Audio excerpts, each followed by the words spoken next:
হজরত ইব্রাহিম আলাইহিস সালাম ছিলেন আল্লাহ রব্বুল আলমিনের একজন মহান ও মর্যাদাবান নবী। তিনি মানবজাতিকে শির্ক ও মূর্তি পূজার অন্ধকার থেকে বের করে এক আল্লাহর ইবাদাতের দিকে আহ্বান করার জন্য প্রেরিত হয়েছিলেন। কিন্তু তার জীবনের শুরুতেই তিনি এক কঠিন বাস্তবতার মুখোমুখি হন, কারণ তার নিজের পিতা আজর ছিলেন একজন মূর্তি নির্মাতা। তিনি পাথর কেটে বিভিন্ন রকম মূর্তি তৈরি করতেন এবং মানুষকে সেগুলো পূজা করতে উৎসাহিত করতেন। আশপাশের মানুষও সেই মূর্তিগুলোর সামনে মাথা নত করত এবং সেগুলোকেই তাদের উপাস্য মনে করত। ছোটবেলা থেকেই ইব্রাহিম আলাইহিস সালামের হৃদয় সত্যের আলোতে আলোকিত ছিল। তিনি যখন দেখলেন মানুষ পাথরের তৈরি মূর্তির সামনে মাথা নত করছে, তখন তার মন গভীরভাবে ব্যথিত হয়ে উঠল। তিনি বুঝতে পারলেন মানুষ সত্য পথ থেকে অনেক দূরে সরে গেছে। তাই তিনি সর্বপ্রথম তার নিজের পিতাকেই সত্যের পথে আহ্বান করার সিদ্ধান্ত নিলেন। অত্যন্ত ভদ্রতা ও কোমল ভাষায় তিনি তার পিতাকে বললেন, হে আমার পিতা, আপনি কেন এমন কিছুর উপাসনা করেন যা শুনতে পারে না, দেখতে পারে না এবং আপনার কোনো উপকারও করতে পারে না? হে আমার পিতা, আমার কাছে এমন জ্ঞান এসেছে যা আপনার কাছে আসেনি। আপনি আমাকে অনুসরণ করুন, আমি আপনাকে সরল পথ দেখাব। হে আমার পিতা, আপনি শয়তানের অনুসরণ করবেন না। নিশ্চয়ই শয়তান পরম করুণাময়ের অবাধ্য। কিন্তু তার পিতা এই উপদেশ শুনে অত্যন্ত রাগান্বিত হয়ে গেলেন। তিনি বললেন, হে ইব্রাহিম, তুমি কি আমার উপাস্যদের অবজ্ঞা করছ? যদি তুমি এই কথা বলা থেকে বিরত না হও, তবে আমি তোমাকে পাথর মেরে হত্যা করব। এখন তুমি আমার কাছ থেকে দূরে সরে যাও। পিতার কঠোর কথা শুনেও ইব্রাহিম আলাইহিসসালাম ধৈর্য হারালেন না। তিনি শান্তভাবে বললেন, আপনার প্রতি শান্তি বর্ষিত হোক। আমি আমার প্রতিপালকের কাছে আপনার জন্য ক্ষমা প্রার্থনা করব। যখন তিনি বুঝতে পারলেন তার পিতা সত্য গ্রহণ করতে প্রস্তুত নন, তখন তিনি তার সম্প্রদায়ের লোকদেরকে সত্যের পথে আহ্বান করার চেষ্টা করলেন। একদিন তিনি তাদেরকে জিজ্ঞেস করলেন, তোমরা কিসের উপাসনা করো? তারা উত্তর দিল, আমরা মূর্তির উপাসনা করি এবং আমরা সব সময় তাদের সামনে বসে থাকি। ইব্রাহিম আলাইহিসসালাম বললেন, তোমরা যখন তাদের ডাকো, তারা কি তোমাদের কথা শুনতে পায়? তারা কি তোমাদের কোনো উপকার বা ক্ষতি করতে পারে? তারা বলল, না, তবে আমরা আমাদের পূর্বপুরুষদেরকে এই কাজ করতে দেখেছি। তখন ইব্রাহিম আলাইহিসসালাম বললেন, তোমরা এবং তোমাদের পূর্বপুরুষরা যাদের উপাসনা করছ, তারা আমার শত্রু, একমাত্র আল্লাহ ব্যতীত, যিনি আমাকে সৃষ্টি করেছেন এবং তিনিই আমাকে পথ দেখান।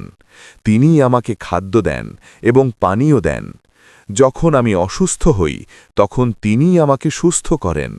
তিনিই আমাকে মৃত্যু দেবেন এবং আবার জীবিত করবেন। কিন্তু তার সম্প্রদায়ের লোকেরা তার কথা শুনেও তাদের ভুল পথ ছাড়তে রাজি হল না।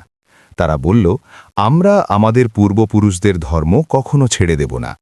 তখন ইব্রাহিম আলাইহিসসালাম সিদ্ধান্ত নিলেন যে তিনি এমন একটি কাজ করবেন যার মাধ্যমে মানুষ বুঝতে পারবে যে মূর্তিগুলোর কোনো ক্ষমতা নেই। সেই সময়ে তাদের সমাজে বছরে একবার বড় একটি উৎসব বা মেলা অনুষ্ঠিত হতো। সবাই সেই মেলায় অংশ নিতে শহরের বাইরে চলে যেত। একদিন যখন তার সম্প্রদায়ের লোকেরা তাকে মেলায় যাওয়ার জন্য ডাকল, তখন তিনি বললেন, আমি অসুস্থ। ফলে সবাই তাকে রেখে মেলায় চলে গেল। সুযোগ পেয়ে ইব্রাহিম আলাইহিসসালাম হাতে একটি কুঠার নিয়ে সেই মন্দিরে প্রবেশ করলেন, যেখানে অসংখ্য মূর্তি সাজানো ছিল। মূর্তিগুলোর সামনে নানা ধরনের খাবার রাখা ছিল। তিনি ব্যঙ্গ করে বললেন, তোমরা খাচ্ছ না কেন? তোমরা কথা বলছ না কেন? অবশ্য তিনি ভালো করেই জানতেন এই মূর্তিগুলোর কোনো প্রাণ নেই। এরপর তিনি কুঠার দিয়ে একের পর এক সব মূর্তি ভেঙে চূর্ণ বিচূর্ণ করে দিলেন।